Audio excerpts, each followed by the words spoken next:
Бауырыңның көті қышыған кезде. Айналайын, бүркітім айналайын, дәп-дәп оған көтеннен айналайын. Ай, Чапөк, ана жолы не болған есінде ма? Просто ана жолы кішкене духым аз болып қалды. Айда, духым аз болып қалды.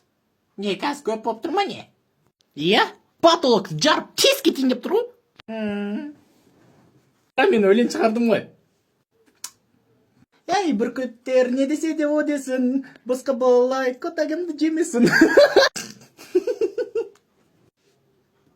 Қалай шықты? Ошы, бүркіт аға, сіз мен не дегенді естіңіз? Жоқ, естіген жоқпын. Білесің құлағым естімейтін. Назар аудармаңыз, білесіз ғой Чапөктің басы істемейтінін. В смысле? Ана жол айттым ғой мен саған, көтің қыз деп. Фу, мал.